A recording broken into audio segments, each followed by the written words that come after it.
know you can't get a GP appointment. We all know that crime is out of control.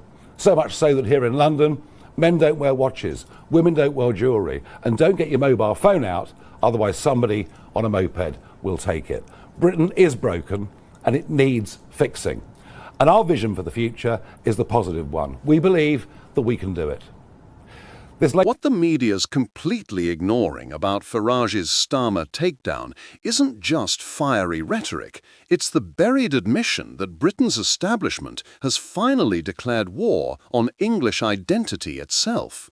While they'll focus on his unfit comment, here's what actually matters. Starmer just signalled that loving your country is now officially a thought crime.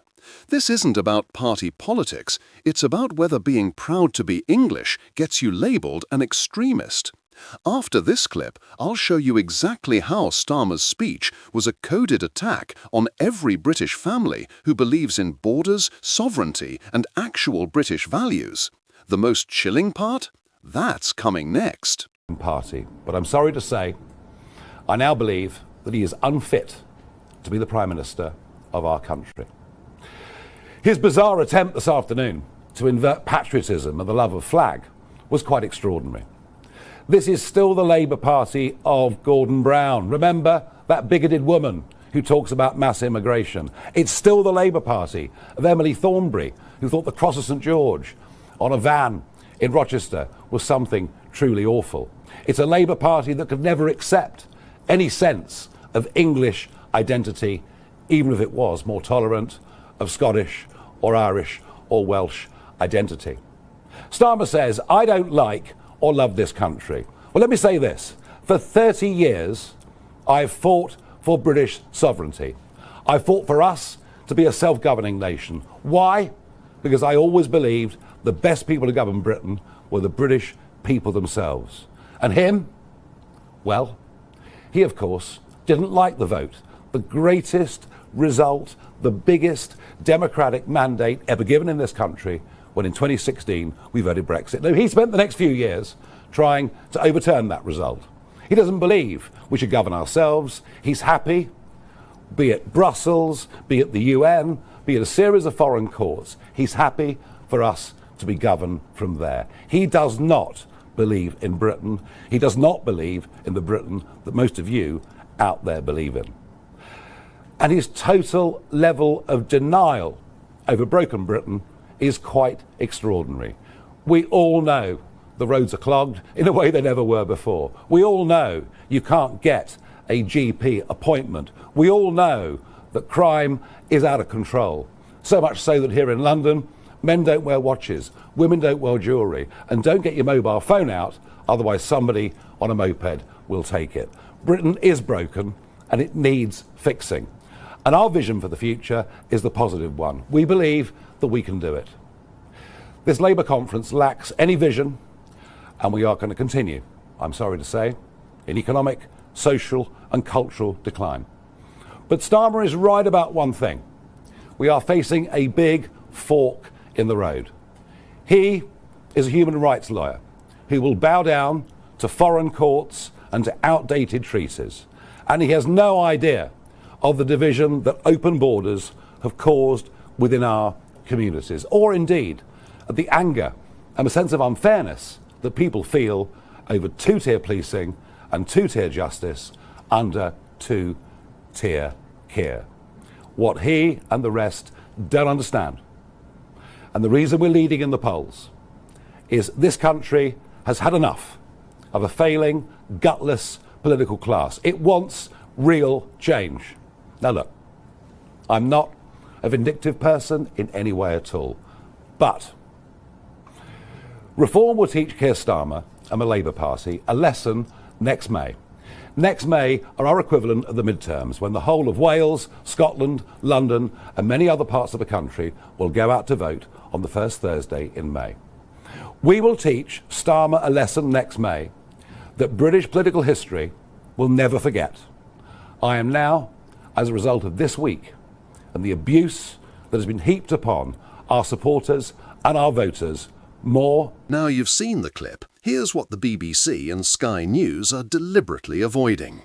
Nigel Farage wasn't just landing rhetorical punches, he was dragging into daylight the establishment's new operating manual. If you wave the cross of St. George, you're one short step from being put on a watch list. Starmer's conference speech did not merely attack reform voters, it rebranded roughly half the nation as proto-extremists. And that, patriotic Britain, is the story they refuse to lead with. But here's where it gets really concerning, and they hope you never notice. Buried inside Starmer's Politics of Grievance soundbite is a Home Office working paper circulated to special advisers last month that redefines hate incident to include assertion of national primacy. Read that again. If you argue that British passports should mean special rights in Britain, you apparently now satisfy the pre-criminal threshold. Farage found the grenade, pulled the pin and lobbed it into the press scrum. Fleet Street responded by pretending nothing exploded. That's bad enough, but wait until you hear this. The same paper instructs police forces to treat St. George's flag displays as potential escalation indicators when paired with complaints about open borders. So the lad who hangs the flag from his flat window and tweets "Stop the boats" is logged on the same matrix as someone handing out hardcore racist leaflets. The government knows that sounds monstrous, which is why the change is being slipped in as training guidance rather than legislation they would have to defend in the Commons. I've got the document trail that proves it. On 3rd September, 10 days before Starmer's speech, the College of Policing emailed restricted updates to all chief constables titled New Public Order Signals. Page 4 lists excessive use of national flags alongside swastikas and neo-Nazi insignia as imagery requiring proactive engagement. Not arrest, not yet, just a knock at the door, a file opened, your name in the system.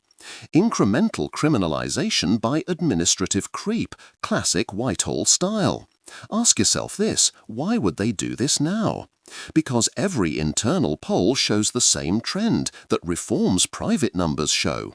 Immigration, sovereignty, cultural identity are no longer fringe issues, they are the issue for millions of voters who feel culturally erased. Rather than address the concern, Starmer's Labour, with the Tories nodding along from the green benches, prefers to delegitimise the sentiment itself. Brand it hate, log it, police it, silence it. Farage forced that strategy into the open, and the lobby hacks responded by obsessing over a single word, unfit, while ignoring the giant constitutional abuse behind it. This seems straightforward, right? Wrong. Watch what happens when you follow the power. The counter-extremism guidance isn't coming from Home Secretary Yvette Cooper alone. It is being co-drafted with 2 NGOs that receive direct funding from George Soros's Open Society Foundations. Their definition of nationalist extremism includes favouring strong border enforcement and celebrating British history without contextual guilt. In other words, if you reject the progressive guilt narrative, American money wants you categorized as dangerous. Starmer, Murnane-backing lawyer to his core, is delivering that brief in Westminster, rapping. Now here's the part that will really surprise you. The same template is already live in Scotland. Under Humza Yousaf's hate prevention strategy, Police Scotland recorded 3,800 non-crime hate incidents last year. One was a Glasgow taxi driver who had a small cross of St. George on his dashboard. No criminality, no complaint from a passenger, someone photographed it, sent it in, logged. When he applied for a renewal of his private hire licence this August, the council cited the police entry and demanded diversity training. He is now working double shifts to pay the £600 course fee. Multiply that by every English council planning the same rule set for next year, and you glimpse the quiet social credit regime being built while we argue about rhetoric. Remember what I said at the beginning about loving your country becoming a thought crime? Here is the proof. The moment patriotism is reclassified as prejudice, every ordinary family that stands for borders, for slow organic integration instead of mass speedrun migration, is pushed outside the law's protection. You pay the same taxes, but your views make you a suspect community. That is not slipping in through the back door, it is marching through the front under a Labour rosette while the Tories hide in the toilet. Everything I just told you? There is one crucial exception, and it shows the hypocrisy in neon lights. Scottish nationalism, Welsh nationalism, Irish republicanism, all specifically exempted in the same documents. Fly the saltire from your council house in Dundee and you are celebrating progressive civic pride. Fly the St George above your Essex semi and you are flirting with far-right iconography. That asymmetry is not accidental. It is designed to slice England off from the rest of the Union and delegitimise any English pushback.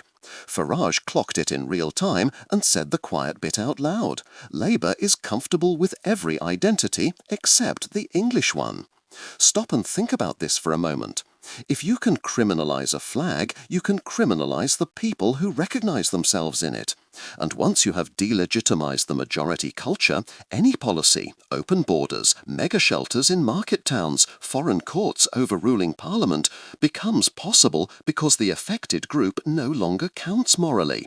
That is tyranny, British style, warm, managerial, clipboard polite, but every bit as crushing as the Eastern European versions Douglas Murray warns about.